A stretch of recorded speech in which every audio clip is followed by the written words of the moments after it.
Credit cards are only for the responsible. They can ruin your life. The invention of the credit card was an important milestone in the history books for personal finance. In a nutshell, credit cards are a revolving line of credit from a financial institution that allows you to pay for goods and services with borrowed money, which is then due back to the lender. Credit cards did wonders for the speed of money, allowing for quick and secure transactions. They eliminate the need to walk around with a lot of cash, which can be less secure and more time-consuming for cashiers to process. Credit cards also eliminate the need to write checks at the register, which really slows down the transaction. Also, do cashiers even know how to process checks anymore?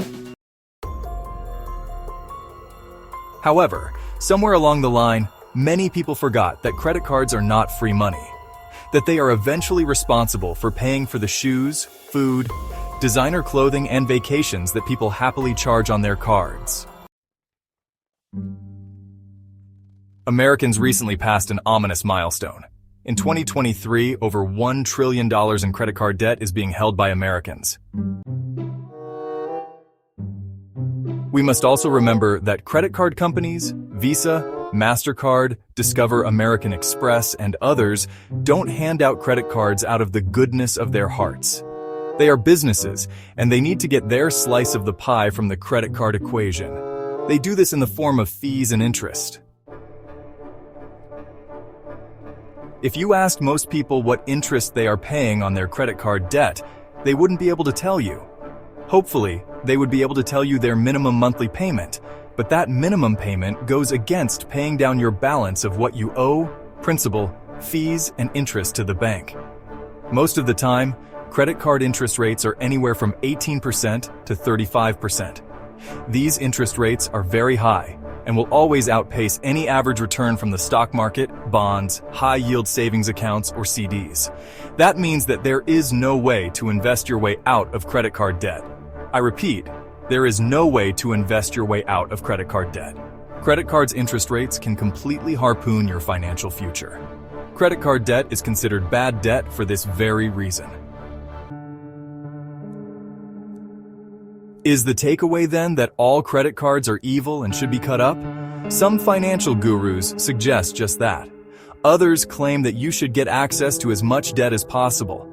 Once again, I fall in the middle and ask that you do some self-reflection on your past history using credit cards.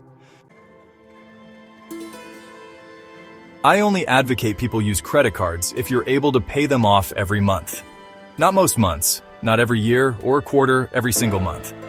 Paying off your credit cards each month will allow you to take advantage of the credit card perks without having to pay any interest.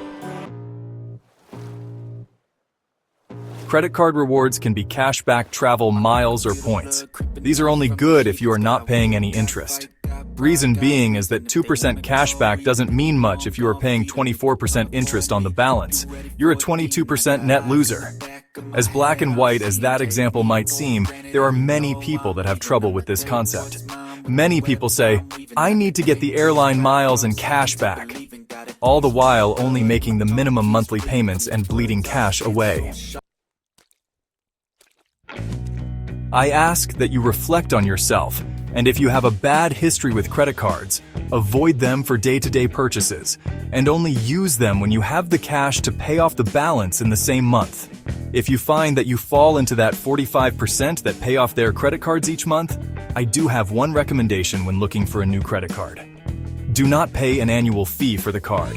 Find a card that does not charge responsible users. Trust me, there are many options out there. Thanks for watching. Don't forget to like, comment, and subscribe.